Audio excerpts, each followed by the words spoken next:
Sylvain, il faut qu'on parle, c'est important. Tu as une pathologie très rare. Oui. Et, je commence à avoir peur pour toi. Tu as 34 ans et tu as eu que des 306, tu en as eu 3. Ouais, il faut tout démonter, changer les petites ampoules. Ouais, il y a une semaine, on s'est appelé, il n'y avait pas de tableau de bord. Je vais venir, oui, y a pas de souci.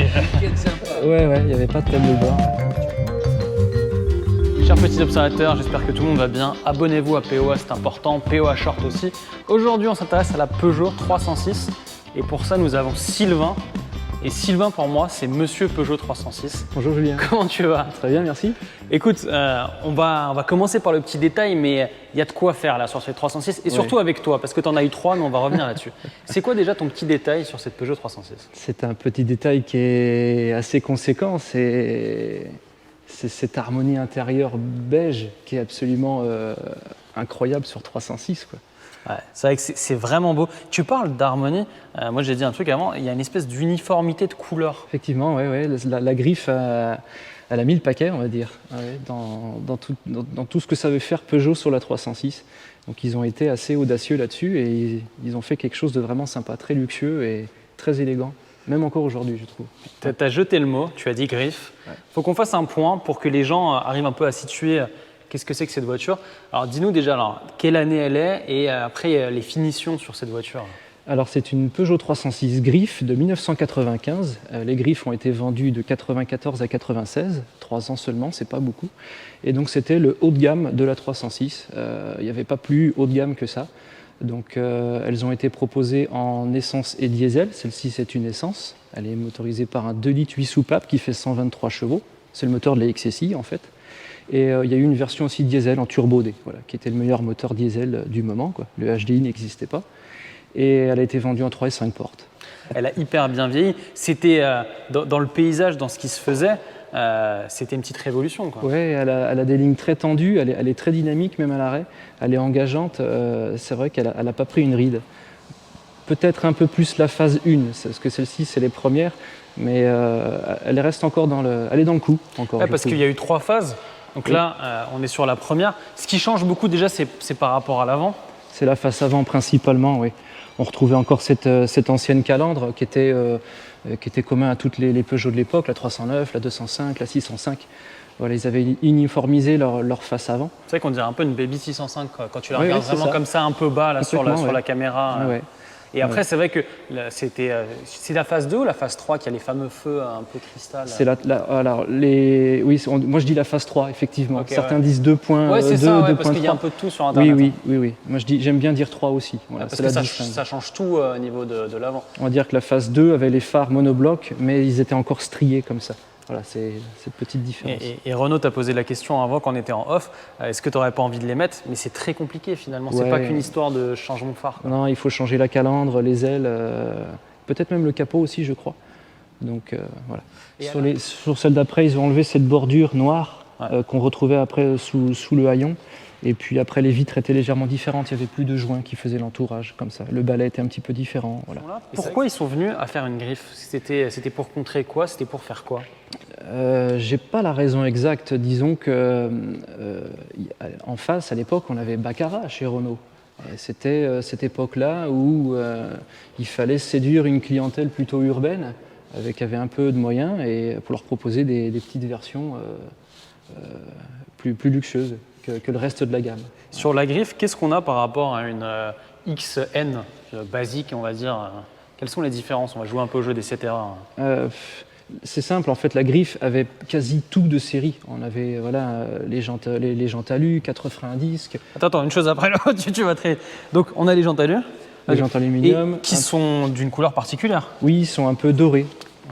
Et ça, c'est couleur carrosserie en fait.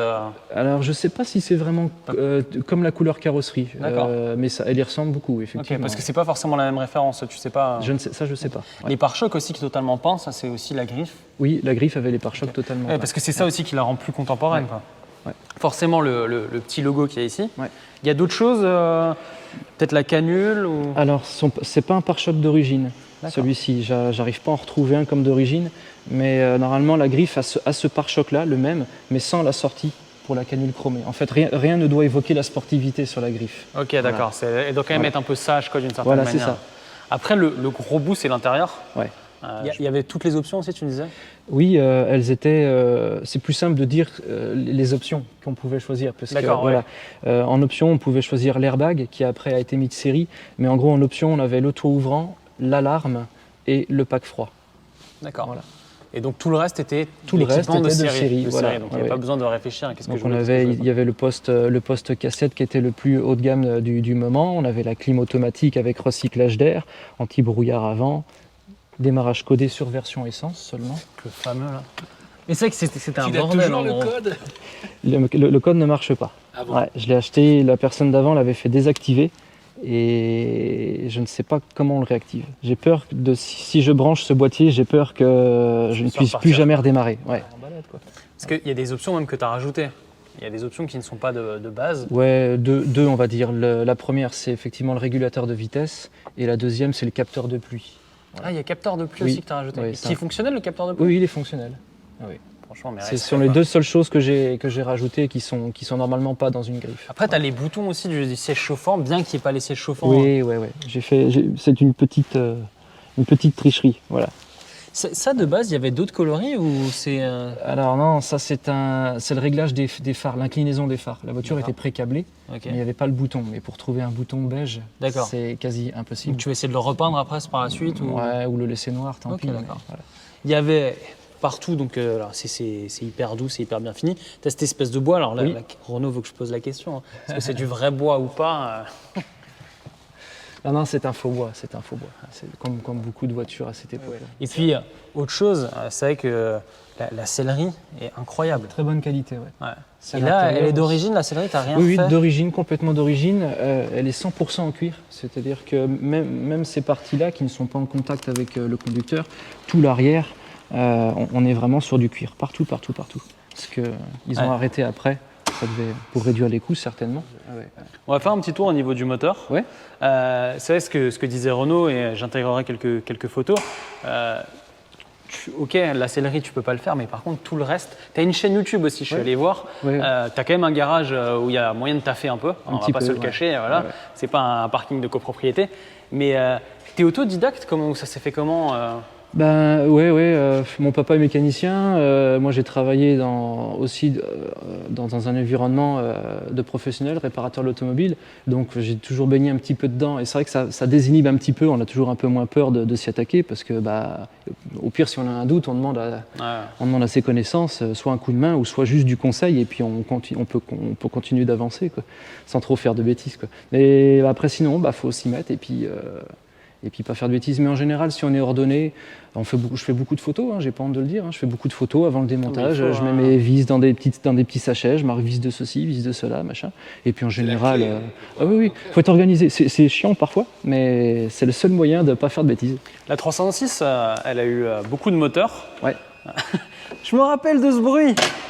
Ma grand-mère en avait une. Je me rappelle de ce bruit. Je sais, mais L'éclairage. faut qu'on l'entende juste. Mais Tu peux mettre le contact au deuxième cran si tu souhaites. Non, mais c'était juste comme ça. c'est drôle, je me rappelle vraiment de ce bruit. C'était vraiment le truc Madeleine de Proust. Donc on parlait du moteur, ouais. La Ouais. 306, il y a eu beaucoup de Il y moteurs. a eu 12 ou 13 Voilà, motorisations. c'est ça. Et, Ouais, ouais. Dans ce temps-là, il y avait du choix. Principalement en essence, mais oui. Qu'est-ce qui a été choisi du coup et pourquoi sur la griffe? Alors la griffe, tu avais que deux choix, donc le 1,9 litre turbo D de 92 chevaux ou le 2 litres 8 soupapes 123 chevaux. Sur essence par contre tu avais le choix de la boîte, tu avais une boîte manuelle ou boîte automatique. Donc en réalité j'ai pas vraiment eu le choix. Une griffe essence c'était forcément ce moteur là quoi. Elle est assez légère, donc en gros d'avoir un peu plus de 120 chevaux. On a 123 chevaux et j'étais passé sur une balance pour les camions là, on était à 1200 kg. D'accord. Donc ça a été un énorme nettoyage quoi. Donc j'ai laissé le moteur à sa place. Parce que j'ai pas d'énormes moyens dans mon garage non plus, donc j'ai laissé le moteur suspendu, j'ai enlevé la boîte et tout ce qu'il y avait sur le moteur j'ai enlevé, donc le collecteur d'admission. T'as enlevé la boîte là carrément. Et tout. Oui, la boîte de Et vitesse, t'as on refait l'a donc enlevé. du coup aussi tous les jointages qu'il y a. L'embrayage, on a refait Aussi l'embrayage, l'embrayage en même distribution, tous les joints de couvre-culasse, T'as joints fait de ça collecteur totalement d'admission. seul? Tout seul. Ah ouais.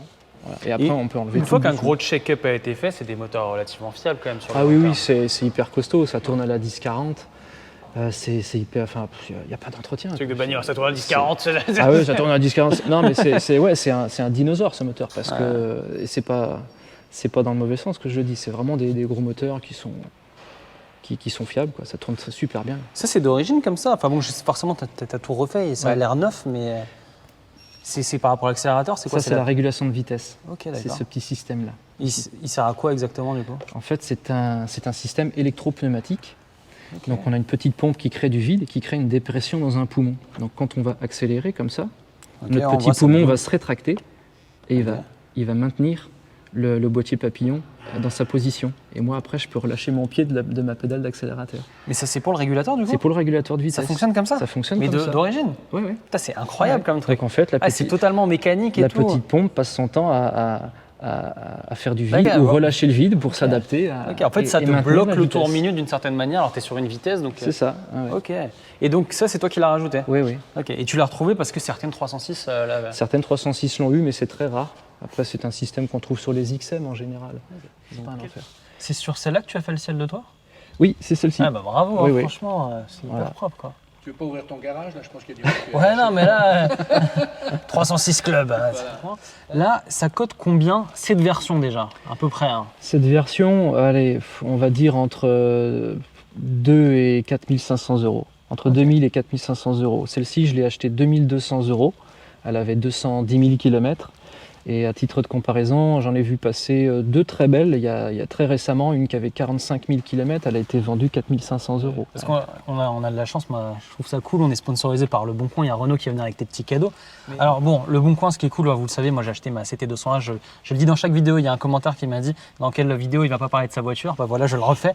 Et j'étais passé par le paiement sécurisé, alors maintenant ils ont fait un pack, ça s'appelle le pack Sérénité, donc c'est vachement bien, vous allez sur l'application et quand vous achetez une voiture, et ben, vous avez différentes versions, 3, 6 ou 12 mois, c'est à partir de 119 euros et ça a deux choses, donc il y a le paiement sécurisé, donc plus besoin de chèque de banque, de vous embêter, tout se fait par l'application entre vendeur et acheteur et aussi la garantie panne mécanique qui vous permet un peu comme si vous achetez dans un garage d'avoir une garantie sur moteur, il y a même des choses en électronique, vous pouvez regarder, hein, on vous met les petits liens en description, donc on les remercie, franchement c'est cool, ça me fait déjà, c'est la deuxième vidéo là maintenant sur les vidéos du mercredi. Et en plus de ça, ils t'offrent des petits cadeaux. Super, merci beaucoup. Il y a plusieurs choses. Alors, il y a un cadeau très Julien et un cadeau très moi. Je te laisse deviner. Ah, les câbles pour le téléphone. Alors moi, il y a le Octopus. Moi, je trouve ça cool parce qu'avec un USB, en fait, ça te permet de faire plusieurs choses, Ouais. que ce soit USB, micro USB, USB Type C ou Lightning. Là, il y a le cadeau Renault. Et ce bouquin, c'est un vrai bouquin de bagnolard.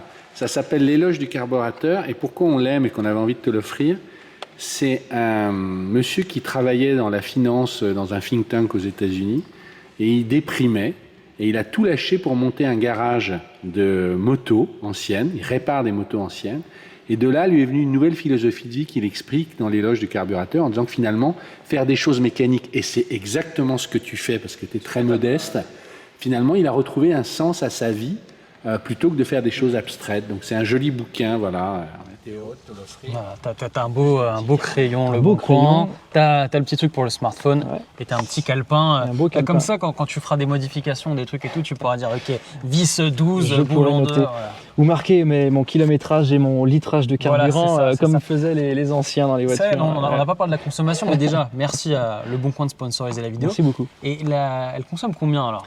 On est aux alentours des 7 litres. C'est 7 correct. 7 litres 5 en mixte. Ouais, ouais.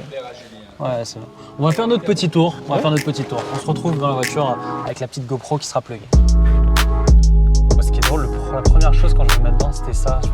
Moi, c'est le côté Madeleine de Proust en fait. Je l'ai connu Ouais, dans les ouais. années je suis né en 91, donc c'est fin 90 quoi, quand j'étais petit. Et c'est vrai que le fait que ça continue comme ça sur la planche de bord, c'est Ouais, hyper joli. la crosse de. Ouais, ils appellent ça la crosse d'accoudoir. c'est là, du détail, continue quoi. sur la planche de bord et ça donne une ligne très harmonieuse. Et je me permets, après, l'intérieur, ce sont je vais te poser des questions, même autre chose que moi, mon petit détail à moi, et je me rappelle de ça, c'est la surface vitrée. T'as l'impression d'être dehors, quoi. C'est incroyable. Ouais, ça change des voitures modernes. Ouais. Enfin, même l'arrière, elle est énorme. Franchement, t'as une impression. Alors, ça plus le beige, t'as l'impression d'être dehors et c'est très Ouais. clair, quoi. Bon, Sylvain, faut qu'on parle, c'est important. Tu as une pathologie très rare. Oui, Et, je commence à avoir peur pour toi. Tu as 34 ans et tu as eu que des 306, tu en Ouais. as eu 3. Ouais. Comment c'est venu dans ta vie cette histoire des 306? Un peu par hasard, quand j'ai eu le permis, il me fallait une voiture. Au début, je voulais une Saxo, mais comme je suis un peu grand, je me suis dit on va prendre un peu plus grand. Ouais, t'auras pas cette place. J'ai trouvé la 306 et puis c'est comme ça que ça a démarré, quoi. Je me suis bien senti dans cette voiture. Elle m'apportait ce que je voulais, le style était bien, l'habitabilité, l'ergonomie, tout. Et Et puis bah ça y est, j'étais piqué, je suis devenu malade après. Et du coup, première version, c'était HDI, ce que tu avais. Ouais, une HDI de 90 chevaux que j'ai gardé presque 10 ans. Et après, tu t'es dit, bon, faut que je passe à autre chose, un truc qui envoie un peu plus. Qu'est-ce qui s'est passé? Ben, avec le phénomène Youngtimers, les 306 S16 ont la cote qui grimpe. Donc je me suis dit, plus j'attends et plus je vais la payer cher. Donc c'était une époque où j'avais un véhicule de fonction. Donc je me suis dit, bon, bah, je peux me séparer de ma HDI et puis trouver une 306 S16 quoi. Voilà. Et j'en ai acheté une il y a 3 ans. Ouais, c'est exactement ce que je voulais. La S16 m'a toujours fait envie parce que bah, c'est le plus gros moteur qu'ils aient fait. C'est une voiture qui est formidable. T'es à combien de chevaux sur la S16 du coup? 167. Ouais. Tu sens quand même la différence entre les deux? Ah oui, c'est deux voitures qui ont un comportement complètement opposé. En fait, la S16, elle se révèle à partir de 4000 tours. Sinon, en bas, elle est un peu creuse, on va dire. Alors que la 306 Griff, c'est un 2,8 litres soupape. Il est plus coupleux, disons qu'il est plus linéaire aussi. Il ne se réveille pas au-dessus de 4000 tours, il est assez constant. Donc elle est très sobre. Alors moi, je suis très surpris. Alors, Ouais. mais elle est très contemporaine. Ouais. Dans sa tenue de route, dans sa prise, on va pas dire de roulis parce que là, et encore, hein, franchement. Et même au niveau de. J'ai l'impression d'être une voiture plus récente qu'elle n'est. Alors elle est en très bon état, hein. Mais elle fait pas vieille. Non, au niveau de ses qualités dynamiques, moi je trouve qu'elle est encore dans le coup, encore une fois.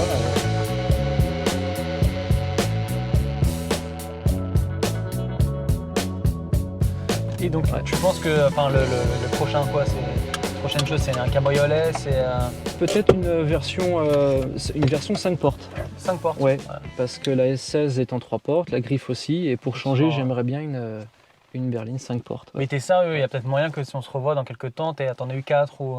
Ah, peut-être 4, je sais pas, mais 3. Ouais, non, mais tu veux continuer quoi. Ah oui. Bah écoute, bravo pour cette rénovation, restauration, je sais pas comment dire, parce que c'est aux petits oignons. Et quand t'as une 306 Maxi, tu m'appelles. Ouais, avec Parce plaisir.